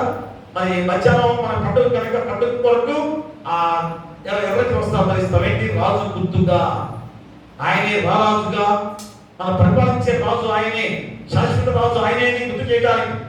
కానీ తెలుపు వస్త్రాలు మనకి ఎందుకు గుర్తు చేస్తున్నాయి? ఇదిగో మన జీవితాన్ని పరిశుద్ధపరిచిన దేవుడు పిల్లరా. కాబట్టి రక్షణ అనేది ఎంత విలువైందో ఈరోజు మనం గుర్తు చేస్తున్నాడు. మన పరిశుద్ధమైన పేతురు ద్వారా గుర్తు చేస్తున్నాడు. యేసు రక్తంతో కొలవబడిన వారు మనమే. ఆయన రక్తంతో ఈరోజు మనందరం కూడా కడగబడిన వారు. కాబట్టి మనం ఎలా ఉండాలి? ఆ పరిశుద్ధ జీవితంతో ఉండాలి. కాబట్టి పేతురు రాసిన మొదటి పత్రికలో 18వ వచనంలో కూడా చెప్తున్నాడు ఏమని? పితృ పారంపర్యమైన నీ వ్యక్త ప్రవర్తనను విడిచిపెట్టినట్లుగా వెండి బంగారముల వంటి క్షయ వస్తువుల చేత మీరు విమోచించబడలేదు. ప్రియ దేవులారా, వెండి బంగారం వంటి క్షయ వస్తువుల చేత మీరు విమోచించబడలేదు. కానీ ఈరోజు బంగారము వెండి వీటి మీద ఎక్కువగా ఆసక్తి చూపించే వారిగా ఉన్నాం. కానీ మా యేసుక్రీస్తు వారి ద్వారా మనందరం కూడా విమోచించబడ్డ రీతిని మనం గుర్తు చేసుకొని ఆయన విశ్వాసం ఇచ్చే వారిగా ఉండాలని మా తీర్మానంగా చెబుతున్నారు. కనుకనే మా ఖచ్చితంగా ఈరోజు మీరు వెండి బంగారంతో కాదు కానీ మా క్రీస్తు రక్తంతో విమోచించబడి ఉన్నారని ఖచ్చితంగా నేను గుర్తు చేస్తున్నాను. అందుకనే ఎబ్రిల్ రాసిన పత్రిక ఒకసారి అపోస్తలుడైన పౌలు ఎబ్రిల్ రాసిన పత్రిక 2వ అధ్యాయము 14వ వచనాన్ని చదవండి. 2వ అధ్యాయం 14వ వచనం. అందరితో సమాధానమును పరిశుద్ధతయు కలిగి ఉండుటకు ప్రయత్నించుడి. పరిశుద్ధత లేకుండా ఎవడనూ ప్రభువును చూడడు. పిల్లరా, ఇది మన హృదయంలో ముద్ర వేసుకోవాల్సిన బాధ్యత. ఈ వాక్యం చాలు, ఈ వాక్యం చాలు. ఇది మనం హృదయంలో ముద్ర వేసుకోవాలి. ఎలాంటి మాట? అందరితో సమాధానమును పరిశుద్ధతయు కలిగి ఉండుటకు ప్రయత్నించుడి. పరిశుద్ధత లేకుండా ఎవడనూ ప్రభువును చూడడు. ఎంత ఖచ్చితమైన మాట కదా. కాబట్టి మన జీవితము పరిశుద్ధంగా ఉందా అని ఈరోజు ఆలోచన చేస్తావా? ఇంకో నా కుటుంబము, నా బిడ్డలు, నా సంపాదన, ఆస్తి, ఐశ్వర్యాలను గుర్తు జీవిస్తున్నావా? కాబట్టి ప్రేమగా ఒకరోజు ఒక గురువు శిష్యుడితో ఒక చక్కటి ఉపమానాన్ని చెబుతున్నాడు. ఒక గురువు శిష్యుడితో చెబుతున్నాడు ఏమని? ఈ ప్రపంచంలో నాది అనేది ఏమీ లేదు. కానీ ఈరోజు లోకం ఎలా ఉంది? ఇది నాది, అది నాది అనుకుంటూ ఎంతగా పోట్లాడుకుంటూ ఈరోజు యుద్ధం కూడా అదే జరుగుతుంది కదా. ఏరియా నాది, ఇది నాదని అమెరికా వారు అలా చేస్తున్నారు, అటు ఇరాన్ వారు కూడా అదే చేస్తున్నారు కదా. మరి దానివల్ల ఎంత నష్టం? దేవుడు సృష్టించిన మనుషులుగా ఎంత నష్టం జరుగుతుంది. కాబట్టి ఏదో ఆ ప్రణాళిక ఉందనంటమే కాదు కానీ మా మనుషులందరూ కూడా దేవుడు ఏర్పాటు చేసుకున్న వారమే. యెహోవా దేవుని ద్వారా, కుమారుడైన క్రీస్తు ద్వారా, పరిశుద్ధాత్మ ద్వారా అందరూ కూడా జీవింపజేసిన దేవుడే. మరి రోజు మనం ఎలాంటి హింసకి తావిస్తున్నాం? మా యేసుక్రీస్తు వారి హింసని చెప్పాడా? హింస చేయమని చెప్పాడా? అందరూ అనుకున్నారు ఏంటి, రాజు ఖడ్గం చేతబట్టుకొని శత్రువును చంపేస్తాడు, రోమన్ సామ్రాజ్యాన్ని హతం చేస్తాడు అనుకున్నారు కదా. ఊహించని రీతిలో ఆయన చేసిన ఆ గొప్ప పరిచర్య రాజు ఎలాంటి సాత్వికుడిగా ఆ యొక్క గాడిద పిల్ల మీద ఎక్కించిన గొప్ప స్థితిని మనందరం మనం చూసాం. కాబట్టి రోజు మా గురువు శిష్యులతో ఈ ప్రపంచంలో నాది అనేది ఏది లేదు, నాతో రా, మనం వెళ్ళిపోతాం అని చెప్పేసి మా గురువు శిష్యులతో చెబుతున్నాడు. అయ్యా ఈరోజు అది నా భార్య, నా బిడ్డలు, లేక నా ఆస్తి, నా ఐశ్వర్యం అనుకుంటున్నావా? నీతో ఏది కూడా అయ్యా రాదు. కాబట్టి నేను ప్రయాణం వెళ్తున్నాను కనుక నాతో రా అని చెప్పేసి అన్నాడు. శిష్యులు ఒక్కసారి ఆలోచన చేసిన, అయ్యో ఇదేంటి ఇలాగ రమ్మన్నాడేంటి అని ఒక్కసారి వాపోయాడు. ఒకసారి వాపోయి ఏంటి ఇలాగా, అయ్యా నాకు భార్య పెట్టున్నారు, కుటుంబం ఉంది, నేను మరి వారితో చెప్పాలి కదా, వారితో చెప్పొస్తాను చెప్పేసి అని అన్నాడు. ఓ శిష్యుడా, నీకు ఒక విషయం చెబుతున్నాను, దయచేసి గమనించుకొని నీకు ఒక మందిస్తాను. నేను ఒక చిన్న శిష్యం ద్వారా ఒక మందిస్తాను. అది నువ్వు నోట్లో వేసి ఆ మాత్ర లాగా ఉంటుంది, ఆ మాత్ర నోట్లో వేసుకుంటే చనిపోయిన వాళ్ళలాగా పడిపోతావు. కానీ ఆ పక్కన అందరూ కూడా ఏం మాట్లాడుకుంటారు అన్నీ కూడా నీకు తెలుస్తాయి. అలాంటి మాత్రమే టాబ్లెట్, ఒక టాబ్లెట్ నీకు ఇస్తాను, ఆ ఇంట్లోకి వెళ్ళిన తర్వాత నువ్వు ఆ టాబ్లెట్ వేసుకో, పరిస్థితి ఏంటో నువ్వు ఆలోచించే చెప్పేసి ఆ గృహంలోకి వెళ్ళిన తర్వాత మా గురువు గారు ఇచ్చిన టాబ్లెట్ వేసుకున్నాడు. వేసుకుని చచ్చిపోయిన వాళ్ళ పడిపోయి ఉన్నాడు. ఆ యొక్క తల్లి, భార్య, వీళ్ళందరూ కూడా శోకం పెట్టి ఏడుస్తున్నారు. అయ్యో అయ్యో చనిపోయాడు కేకలు వేస్తూ ఉన్నారు. అందులోకే మా గురువు, నేను వస్తాను అక్కడికి ముందే చెప్పాడు. ఆ గురువు గారు అక్కడికి వెళ్ళారు. వెళ్ళిన తర్వాత అమ్మ ఏం ఏడుస్తున్నారు, ఎందుకంటే అయ్యో మీ శిష్యుడు చనిపోయాడు అని చెప్పేసి ఆయన పట్టుకుని ఏడుస్తున్నారు. సరే సరే నేను బతికిస్తాను, ఎలాగా, ఇదిగో నేను ఒక మందు ఇస్తాను, ఈ మందు ఏం చేయాలి, ఆ మందుని ఆ చనిపోయిన నోట్లో వేస్తాను, తిరిగి మళ్ళా బతుకుతాడు. కానీ ముందేం చేయాలి, ఈ మందు మొట్టమొదటిగా మీరెవరో తాగాలి. ఈ మందు మీరు ఎవరో ముందు తాగితే, ఆ తాగిన తర్వాత ఆ మందు అతనిలో తర్వాత పోస్తారు. ఏమంటారు తర్వాత, ఎవరైతే ముందుగా మందు తాగారో వాళ్ళు చనిపోతారు. మా చోట ఇక్కడ ఆలోచన, ఎవరైతే ఈ మందు తాగుతారో వాళ్ళు చనిపోతారు. తర్వాత ఆ మందుని అతని నోట్లో పోస్తే అతను బతుకుతాడు. కాబట్టి ఎవరు చేస్తారు, తల్లిగా నువ్వు చేస్తావా, భార్యగా నువ్వు చేస్తావా, బిడ్డగా నువ్వు చేస్తావా అని అందరినీ కూడా అడిగాడు. నువ్వు చేస్తావంటే ఒక్కసారి తల్లి, అయ్యో మా కుమారుడు లేదు, ఏమి లేదు కదా, కుమారుడు చనిపోయిన తర్వాత అయ్యో నేను ఆ మందు తాగితే నేను ఎక్కడ బతుకుతాను అని ఏ మాత్రం కూడా మాట్లాడకుండా అమ్మ మనసులోనే అనుకొని చిన్నగా తప్పించుకొని బయటకు వెళ్ళిపోయి భార్య దగ్గరికి వెళ్ళాడు. అమ్మా ఈ మందు నువ్వు తాగుతావా, నువ్వు తాగితే నీ భర్త బతుకుతాడు. ఈ మందు తాగిన తర్వాత ఆ మందు తీసుకెళ్ళి నీ భర్త నోట్లో పోస్తే బతుకుతాడమ్మా అంటే, అయ్యో నేను చనిపోతేలాగా, నాకెందుకు ఈ బాధ అని డైరెక్ట్ గా అతను చెప్పేసింది. ఆమె వెళ్ళిపోయి కుమారుడు అడిగితే కుమారుడు కూడా అదే మాట. ఆ ఒక్కసారి ఆ యొక్క చనిపోయినట్టు ఉన్న ఆ యొక్క మనిషి తిరిగి లేసరికి నిజమే ఈ లోకంలో ఏది కూడా నాది కాదు. కాబట్టి ఎవరు కావాలి నాకు, మా విమోచకుడైన సజీవుడుగా ఉన్న యేసుక్రీస్తు వారు నాకు ఆధారం. అది రోజు గుర్తు చేస్తుందంటే తల్లి, భార్య, బిడ్డలని, తండ్రిని మర్చిపోమని కాదు. కానీ రోజు మనం సంపాదించే సంపాదన కానీ, మనం చేసే పనులు కానీ, మా పాప జీవిత విధానంలో నువ్వు చేసి సంపాదిస్తే ఏమీ ప్రయోజనం ఉండదు. మన నిస్వార్థంగా, ఏ నిష్కపటంగా, ఎలాంటి పాప జీవితంతో కూడిన సంపాదనగా లేకుండా చక్కగా నీ చేతులు కష్టార్జితంగా నువ్వు సంపాదించే విధానంలో ఉన్నట్లయితే ఖచ్చితంగా దేవుడు నిన్ను ఎంతో గొప్పవాడిగా చేస్తానని చెప్పడానికే మరి చెప్పబడిన ఈ కథ. కాబట్టి భార్య వద్దని, తల్లి వద్దని, కుమారులు వద్దని కాదు, మనం సంపాదించే సంపాదన ఎంత అన్యాయంగా అక్రమంగా సంపాదించే వారిలో చూస్తున్నాం కదా. కోట్లాది రూపాయలు సంపాదిస్తున్నారు. ఎలాగా వ్యాపారాలు, ఆ వ్యాపారాలు బాగా లాభసాటిగా ఉన్నప్పుడు కూడా ఏం చేయాలి, వారు ఇంకా మంచిగా తక్కువ రేటుకి ఇవ్వచ్చు కదా.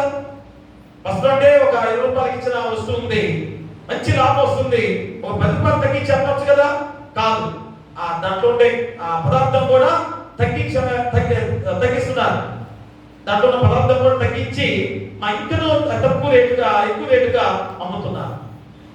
చూసారా ఎలాంటి మోసకరమైన జీవితాలు ఈ లోకంలో ఉన్నాయో ఖచ్చితంగా ఈ యొక్క ఈస్టర్ తర్వాత మొదటి రోజు గుర్తు చేసుకోవాల్సిందే. అందుకనే మా పరిశుద్ధ జీవితాన్ని ఖచ్చితంగా మనం కోరుకునే వారికి ఉండాలి.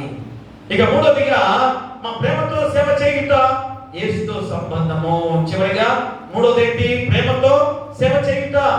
ఖచ్చితంగా ప్రేమ కలిగి ఉండాలి అని చెప్తున్నాడు. యోహాను సువార్త 21వ అధ్యాయంలో 17వ వచనాన్ని చదువుకుందాం. 17వ వచనం, మూడవసారి ఆయన యోహాను కుమారుడైన సీమోను, నన్ను ప్రేమిస్తున్నావా అని అతనిని అడిగాను. నన్ను ప్రేమిస్తున్నావా అని మూడవసారి తను అడిగినందుకు పేతురు వ్యవసరపడి, ప్రభువా నువ్వు సమస్తమును ఎరిగిన వాడవు, నిన్ను ప్రేమిస్తున్నానని నీవే ఎరుగుదువని ఆయనతో చెప్పాను. యేసు నా గొర్రెలను మేపుము. చూడండి, 3 సార్లు ఈరోజు ప్రేమిస్తున్నావా ప్రేమిస్తున్నావా ప్రేమిస్తున్నావా ఎందుకు అడిగాడు? మా 21వ అధ్యాయం మొదటి నుంచి మీరు ఇంటికి చదువుకోండి. మా యేసుక్రీస్తు వారు సిలువ వేయబడ్డాడు కనుక ఇక ఆయన తిరిగి లేవడు. మా శిష్యులైన వారు ఇంత ప్రధానమైన శిష్యులే ఎంత అవిశ్వాసంతో ఉన్న వారిగా ఉన్నారు కదా. తిరిగి లేచాడు. మా చూశారు కూడా, చూసిన తర్వాత కూడా ఎంత విశ్వాసం. మళ్ళా మన జీవితం ఏంటిగా? తిరిగి లేచిన తర్వాత ఇదిగో యేసుక్రీస్తు వారు వెంబడి ప్రయాణం చేయాలి కదా. ప్రేమరా, ఫస్ట్ ఏమన్నాడు యేసుక్రీస్తు వారు? నన్ను వెంబడించండి, నాతో రండి, మిమ్మల్ని మనుషులు పట్టు జాలలుగా చేస్తారని చెప్పాడా? మా మొట్టమొదటిగా పేతురుకి అందరూ చెప్పే శిష్యులు చెప్పింది ఏంటి? నన్ను వెంబడించండి, మనుషులు పట్టు జాలలుగా మిమ్మల్ని చేస్తాను కదా. దేవుడు చెప్పిన మాట నిరంతరం అవుతుందా? మన నిరంతరం అవుతుందా? కాదు కదా. కానీ మనుషులుగా మనమే దేవుని మాటను నిర్లక్ష్యం చేస్తున్నా అంటారని నిదర్శనది. తిరిగి లేచాడు, చూశారు, అయినా కానీ నిర్లక్ష్యంగా ఉండి అయ్యా మళ్ళా మనం చేప పట్టుకుంటూ వెళ్దాం రండి అని చెప్పేసి 6 శిష్యులు ఎంత పెట్టుకోవాలి రమ్మన్నాడు. చూడండి, అక్కడ కూడా 7 సంఖ్య, పరిపూర్ణ సంఖ్య. మా పేరుతో 7వ వాడు 6 రమ్మన్నాడు. అయ్యా శిష్యుల స్నేహితులారా రండి, చేప పడదాం రండి అన్నాడు. ఎందుకని? అయ్యా మనకి ఇంకా జీవితం లేదు, యేసుక్రీస్తు తిరిగి లేచాడని మా ఇంత తెలుసుకొని కూడా చనిపోయిన వాడు తిరిగి లేచాడంటే ఎంత శక్తివంతుడు. ఏదో సాదాసీదా మనిషి అనుకున్నారు, తిరిగి మళ్ళా చేపట్టడానికి పాత జీవితానికి వెళ్ళారు. ఈరోజు నీవు నేను మనం కూడా అదే స్థితిలో ఉన్నామా?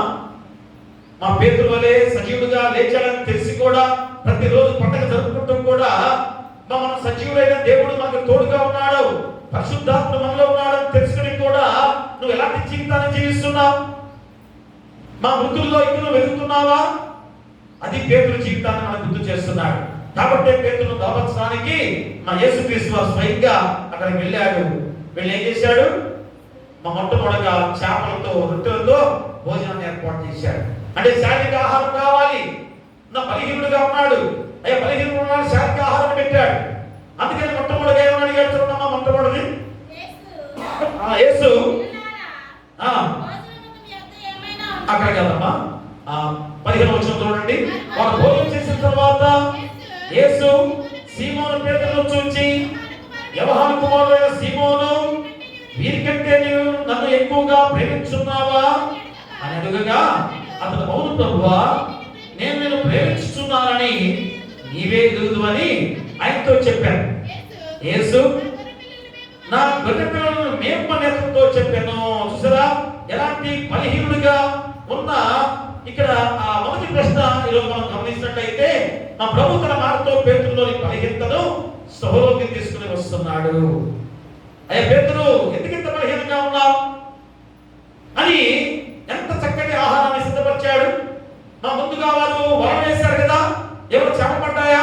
ఏ మాత్రం చేపలు పడలేదు. నేను మనుషులు పట్టు జాలుగా చేస్తానని చెప్పిన గొప్ప వాక్యం 21వ అధ్యాయం అంతా కూడా చాలా గొప్ప ప్రసంగం. అది 3 రోజులు కూడా ఈ వాక్యం చెప్పవచ్చు. ఎందుకంటే యేసుక్రీస్తు వారు చెప్పే ప్రతిదీ కూడా ఎంత గొప్ప వాక్యం అది కదా ప్రియమరా. ఎందుకంటే యేసుక్రీస్తు వారు మళ్ళా ప్రత్యక్షపరుచుకున్నాడు, ఇదిగో సజీవుడైన దేవుడు నేనే అని చెప్పి వారు చూపించినా కానీ మా వారు ఎలాంటి స్థితిలో ఉన్నారో చూడండి. మళ్ళా చేపలు పట్టడానికి వెళ్ళిపోతున్నారు. నేను మనుషులు పట్టు జాలుగా చేస్తానని చెప్పాడు కదా. మా ఎంత గొప్ప స్థానాన్ని దేవుడు ఇచ్చాడు. అలాంటి పేతురు 7 ఆకులను వెంట పెట్టుకొని చేప పట్టాలని వెళ్ళాడు. పడ్డాయా?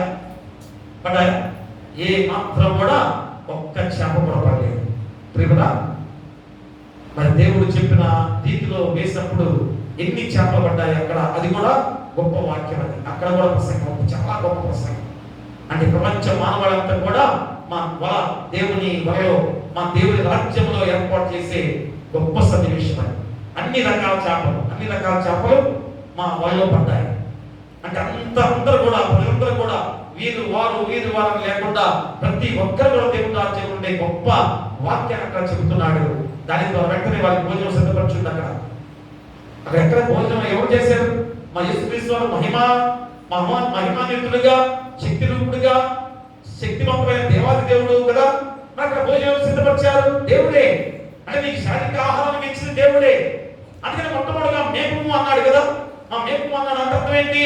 నీ శారీరక బలహీనతలో ఉన్నావు కనుక, నీకు ఆఖరి కొరకు ఆశపడుతున్నావు కనుక, ఇదిగో ఆ పొలానికి వైపు వేయండి, ఇప్పుడు వైపున అంటే ఆహారం ఇచ్చేది నేనే. ఆహారం కొరకు ఆధారపడవద్దు. దయచేసి అదే పదే పదే చెబుతాను కదా, వాక్యం చెప్పేటప్పుడు ఆపొద్దని దయచేసి చెప్పొద్దు. మీరు దయచేసి మీ పరిస్థితులు నాకు తెలుసు కనుక ఆలోచన చేస్తాను కదా. 3 సంవత్సరాలు 3వ సంవత్సరం వస్తుంది కదా, వచ్చింది కనుక తెలుసు ఎక్కడెక్కడ వాక్యం అంత చెప్పాలి కూడా తెలుసు కనుక దయచేసి నీ నోటి నుంచి వాక్యం ఆపండి అనే మాట రావద్దు. అసలు గుడికే రాకుండా నేను వాక్యం చెబుతున్న ఒక 5 నిమిషాలు 2 నిమిషాలు వాక్యం చెప్తాను, కరెక్ట్ వస్తాను. అసలు టైం తీసుకోండి నాకు తెలియదా? ఒకసారి ఆలోచన కొద్ది వాక్యం ఆపండి అంటే మా దేవాది దేవుణ్ణి నీ నోటి నుంచి పలికే మాట. కాబట్టి ఖచ్చితంగా మనకు తెలుసు వాక్యం ఎప్పుడు ఆపాలో మనకు తెలుసు కనుక గ్రహించుకొని వాక్యాన్ని ఆపని చెప్పడం అనేది మీ జీవితాలకి ఎంతో నష్టమైందా? ఏమైనప్పుడు భోజనాలు ఏర్పాటు చేశారు, మిమ్మల్ని పిలిచిన అంటున్నారు. కొంతమంది షుగర్లు బీపులు ఉన్నాయి అంటారు. కరెక్టే, బీపులు షుగర్ ఉన్నా ముందే తిని వస్తారు. ఆ మాట కొన్ని చెప్తారు, ఏమని? అయ్యా బీపులు షుగర్ ఉన్న పాస్ గారు ఆపండి, భోజనం వండుకున్నామండి. ముందు కార్యక్రమం పాడు చేస్తారు. 8 దాకా భోజనం, 8 దాకా 9 దాకా కూడా ఆపుతారు. పాస్ గారు ఒకసారి వాళ్ళు ఎవరు ఒకసారి అయితే 9 దాకా కూడా పిలవలే ప్రార్థనకి, ఎందుకంటే భోజనం కాలేదు పాస్ గారు అన్నారు. ఇక వాక్యం ఎందుకు అవసరంగా చిన్న ప్రార్థన చేసి భోజనం పెట్టి అయిపోయేది కదా, మళ్ళీ ప్రార్థన పెట్టారు, పాఠం 3 పాడారు. వెంటనే వాక్యం చేసేసరికి భాష అయిపోయిందంట. అలాంటప్పుడు ఏం చేస్తారు? లేకపోయినప్పుడు మా భోజనం దగ్గర ప్రార్థన చేసుకుని హ్యాపీగా ఇంట్లో ప్రార్థన చేసుకుని సరిపోవాలి కదా. ఒక్కసారి ఆలోచన చేయండి. ఎందుకంటే మా మనలో ఉన్న బలహీనత ఆహార విషయంలో. అందుకని ఈరోజు యేసుక్రీస్తు వారు ముందుగానే ఆహారం సిద్ధపరిచారు. నేను నీకు ఆహారాన్ని, శారీరక ఆహారం నేను ఇస్తున్నాను కదా. మీరు ఎందుకు బాధపడుతున్నారు? ఏమైనా ఒక రోజు, ఆ పక్షం రోజు 1 గంట లేట్ అయితే ఏమైందమ్మా? చక్కగా భోజనం సిద్ధపరిచారు. మనందరం కూర్చొని హ్యాపీగా వారి ఇంటి దగ్గర వచ్చేసి వారిని తీరిస్తే తప్పే ఉంది. దానికి ఒక ఆయన సందర్భం లేదని వచ్చేసి భాషలో రాలేదు. పని చూసావా? పని చూసావా? ప్రియత కదా, ఒక్కరోజు నేను గుళ్ళో చూడడం ఆ వ్యక్తి. అసలు ఇంట్లో వాళ్ళు ఏమో ఏం చెప్పాలి, పక్కనే కూర్చున్నారు. ఇంట్లో వాళ్ళు ఏం మాత్రం చెప్పాలి. నేను అడుగుతున్నా, 5 నిమిషాలు ఒక 5 నిమిషాలు చెప్పండి, చెప్పండి భాష గారు, ఇంకా చుట్టాలు వస్తున్నారు. ఏదో వచ్చేసి చూపిస్తున్నట్టు కదా, చాలా ప్రమాదకరమైన విషయాలు. అందుకని యేసుక్రీస్తు వారు మా శారీరక ఆహారం సిద్ధపరిచారు కనుక మేపుము అన్నాడు ఫస్ట్గా కదా. తర్వాత రెండోసారి అన్నాడు కాయము, నేను ఏర్పాటు చేసుకున్న దానికే, ఇదిగో నా గొర్రెలు కాయాలి. తర్వాత 3వది మళ్ళా మేపుము అన్నాడు. ఏంటి మేపు? మళ్ళా 3వది మేపుము అన్న మాటకు అర్థమేంటి? ఆత్మీయ ఆహారాన్ని అందించే గొప్ప విధానము. మొట్టమొదటి శారీరక ఆహారము, మా రెండోదేమో మా ఏంటి? కాయము, గొర్రెల కాయము. అదిగో ఏ విధమైన అటు నుంచి ఇటు నుంచి అదిగో వస్తున్నారు, వారు మీరు వస్తున్నారు కదా, మనల్ని లాగుతున్నారు, అటు ఇటు లాగుతున్నారు. అవునా కదా? మీకే తెలుసు కదా. అదే అందుకని కాయము అన్నాడు పేతురు. ఈరోజు పాస్టర్ గారికి నా బాధ్యత కూడా అదే. మీరేం బాధపడతారేమో కదా. ఈరోజు ఆ మీటింగ్ లో ఉన్న వాళ్ళందరూ కూడా మనవాళ్ళే కదా. వస్తుంటే తెల్ల డ్రెస్ వేసి వస్తున్నారు పిల్లలు, 2 ఆడపిల్లలు. ఎవరయ్యా అంటే మన బిడ్డలే. కాబట్టి ఒకసారి ఆలోచన చేసుకొని మా దేవుడి నామాన్ని కనపరిచే విధానంలో కాయము అనే 3వ మాట, మేపు అనే 3వ మాట, ఆత్మీయ ఆహారంతో మనందరం కూడా ఇదిగో పాస్టర్ గారుగా దైవజనుడిగా వాక్యం ద్వారా మనం మేపే సంగతే ఈరోజు 3వ మాటగా మనం చెబుతున్న మాట. రెండోదేమో కాయము, ఖచ్చితంగా మా కాపరిగా కాయాల్సిన బాధ్యత నాదే.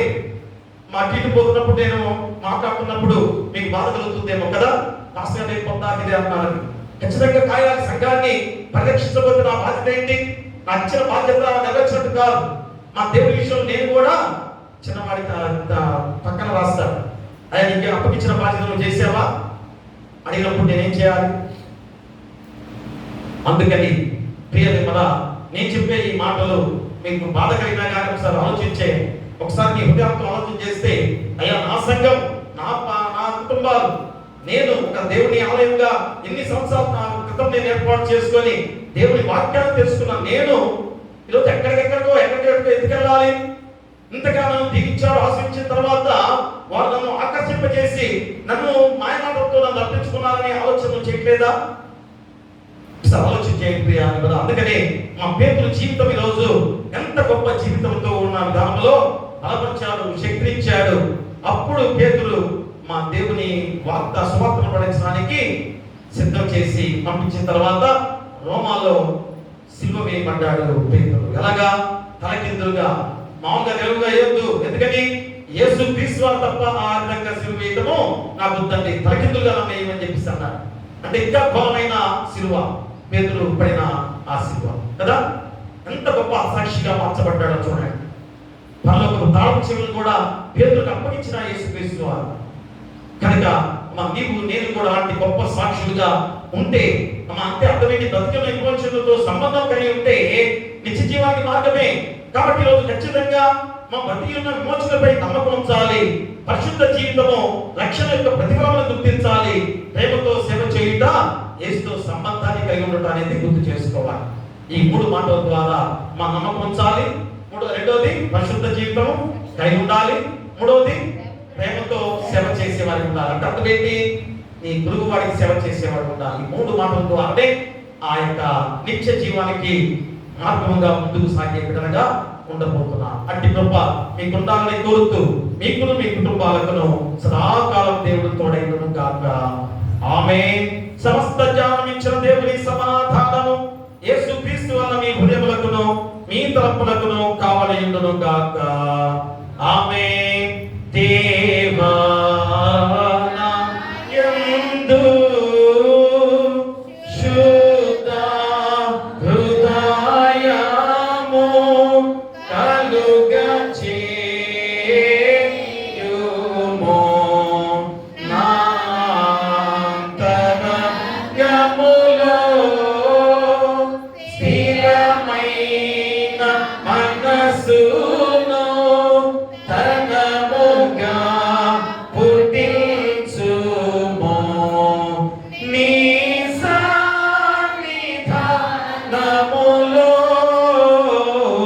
నుండి నన్ను త్రోసివేయకుము. నీ పరిశుద్ధాత్మను నా యొద్ద నుండి తీసివేయకుము. నీ రక్షణ నందము నాకు మరల పుట్టించుము. సమ్మతి గల మనసు కలుగ చేసి నన్ను దృఢపరచుము. దయచేసి కూర్చోండి. కృతజ్ఞత కానుక, ఒక్కడి కానుక తెచ్చారంటే మరి ముందుకు వచ్చి దేవుని ఆశీస్సులు పొందుకోవాల్సిందిగా కోరి ప్రార్థిస్తున్నాం. అర్పణలు నీవే మాకిచ్చితివి, మాకున్న సకలాస్తులు, మాకున్న సకలాస్తులు మా ప్రభువా యవి నీవే కదా. నీకిచ్చు అర్పణలు నీవిప్పుడు కైకొనుమా.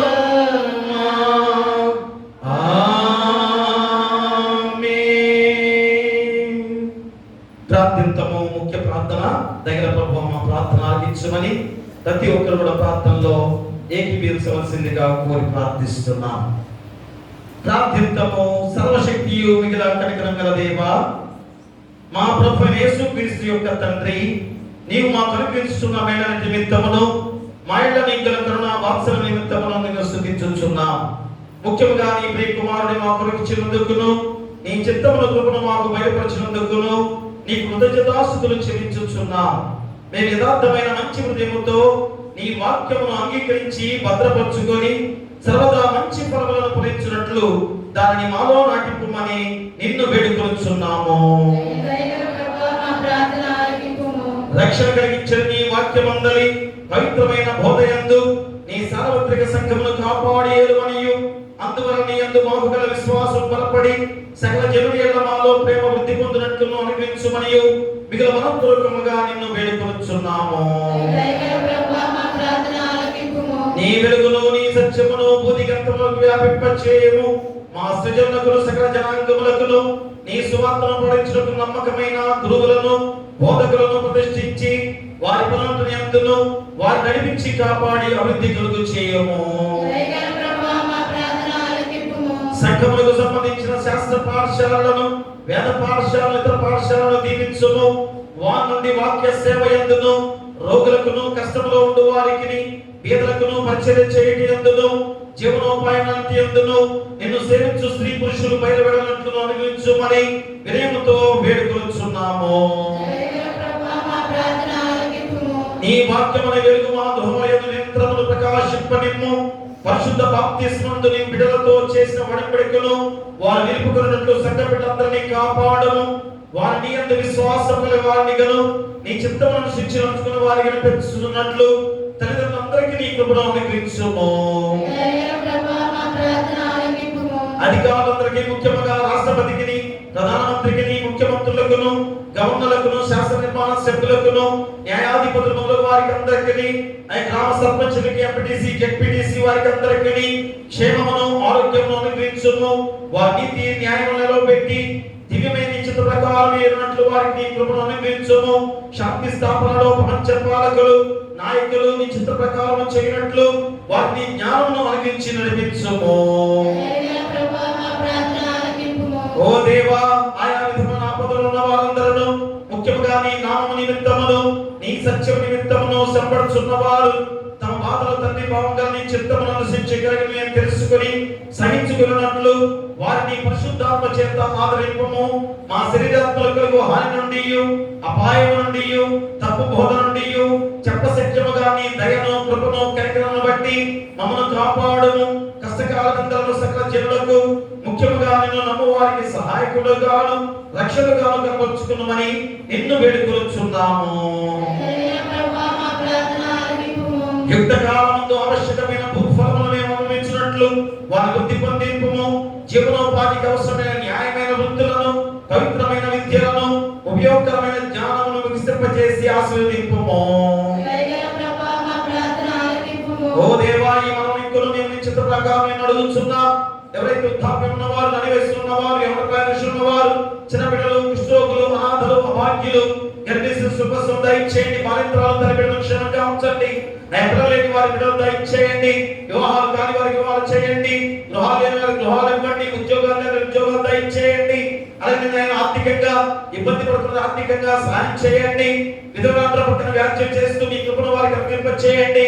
అలానే తండ్రి అనారోగ్యంతో బాధపడుతూ సంఘంలో గాని గ్రామంలో గాని హాస్పిటల్లో ఎవరైతే ఉన్నారో గుడ్డి ఆపరేషన్ జరిగిన బిడ్డలు గాని అయ్యాతో పక్షవాయుతో బాధపడుతున్న బిడ్డలు గాని ఆపరేషన్ జరిగిన వారు గాని ఇక ఆయన కడుపులో గడ్డల ద్వారా ఆపరేషన్ జరిగిన బిడ్డలు గాని కాలు గాయమైన బిడ్డల విషయంలో గాని ఐకన వేరే వేరే షుగర్లు బీపీలు అయ్యా థైరాయిడ్ సమస్య గాని ఐకన చర్మ వ్యాధులతో బాధపడుతున్న వారు గాని ప్రతి వారిని బట్టి మేము ప్రార్థన చేస్తున్నాం. యేసు నామములో గద్దించి నీ హస్తాలతో తాకి ముట్టి అయ్యా స్వస్థపరచమని వేడుకొని ప్రార్థన చేస్తున్నాం. అలాగే కష్టమైన పనులు చేసుకునేవారు అయ్యా కష్టాన్ని తగ్గ ప్రతిఫలంతో నడిపించండి. అలాగే నాయన వ్యవసాయదారులను వ్యాపారస్తులను అయా దీవించి లాభదాయకంగా నడిపించండి. అయా అలాగే పాడి పశువులను పక్షవాదులను దీవించండి. పశువులు కావాలి గొర్రె కావాలని దీవించండి. అలాగే ఉద్యోగస్తులు ప్రమోషన్తో నడిపించండి. ఇతర దేశాల్లో ఉద్యోగాలు ఇతర రాష్ట్రాల్లో ఉద్యోగాలు చేసేవారు అయా చదువుకునే అందరూ కూడా అయా చేసే ఉద్యోగాల్లో కానీ చదివే చదువులు కానీ ఇదే తోడుగా ఉండి వారి గృహచుట్టు మీ దేవదూతలను ఖచ్చితంగా ఉంచండి. అలాగే మా బిడ్డలు ఎగ్జామ్స్ రాస్తున్నారు రాయబోతున్నారు. అయితే రాసిన వారందరూ కూడా మంచి విజయాలతో ముందుకు సాగే బాధ్యత పిల్లలు దయచేయండి. అలాగే నాయన మరి గొప్ప సమయంలో వాహనాలు ప్రతి వారిని కూడా క్షేమకరంగా నడిపించండి. ఇక నాయన మరి గొప్ప సమయంలో నూతన దేవాలయ నిర్మాణ విషయంలో అందరూ కూడా ఒక ఐక్యతగా ముందుకు నడిచి అంతకన్నా గొప్ప దేవాలయం నిర్మించే బాధ్యత బాధ్యతగా మీ పరిశుద్ధాత్మ శక్తిని వారిపై కుమ్మరించండి. అలాగే తండ్రి నాయన ఈ సమయంలో అయా మా సంఘాన్ని, అయా గిరిగడి గారిని, సంఘ పెద్దలని, కుల పెద్దలను, పిసిసి వారిని, సర్వాధిని దీవించి బలపరిచి అయా సంఘాన్ని ఐక్యతగా నడిపించే బాధ్యతగా మీ పరిశుద్ధాత్మ శక్తిని కుమ్మరించమని వేడుకు ప్రార్థన చేస్తున్నా. మరి నాయన ఈ రోజు రాత్రి భోజన సంస్కారం కూడా స్వీకరించబోతుండగా అయా మీ యొక్క శరీరాన్ని రొట్టెగాను మీ రక్తం పాముగా భుజించబోతుండగా మీ పరిశుద్ధాత్మ శక్తిని వారిపై కుమ్మరించి అయా మిమ్మల్ని పోల్చుకునే బాధ్యత దయచేయండి. అలాగే సమర్పించిన ఈ కానుకలు బట్టి, కృతజ్ఞత కానుకలు బట్టి, మొక్కుబడి కానుకలు బట్టి, దశభాగాలు ప్రథమ ఫలాలు తెచ్చిన వారు బట్టి, గుబ్బడి బియ్యాన్ని తీసుకొచ్చిన వారు బట్టి వారిని వారి కుటుంబాలను ముప్పదంతులుగా, అరదంతులుగా, నూరంతులుగా చేసి అత్యధిక ఆశీర్వాదాలు మెండుగా వారిపై కుమ్మరించమని వేడుకలు ప్రార్థన చేస్తూ అయా మా సంఘములో ఎలాంటి శోధన రానియకుండా ఐకమత్యంతో, ప్రేమతో, అనురాగాలతో ప్రతి గృహములో కూడా నిత్య సంతోషంగా నడిచే బాధ్యతగా మీ పరిశుద్ధాత్మ శక్తిని కుమ్మరించమని అయా మా సంఘం చుట్టూ, గ్రామం చుట్టూ కూడా మీ దేవదూతల కంచెగా ఉంచమని నీ కుమారుడు మా ప్రభువైన యేసుక్రీస్తు ద్వారా వేడుకొంచున్నాము తండ్రి.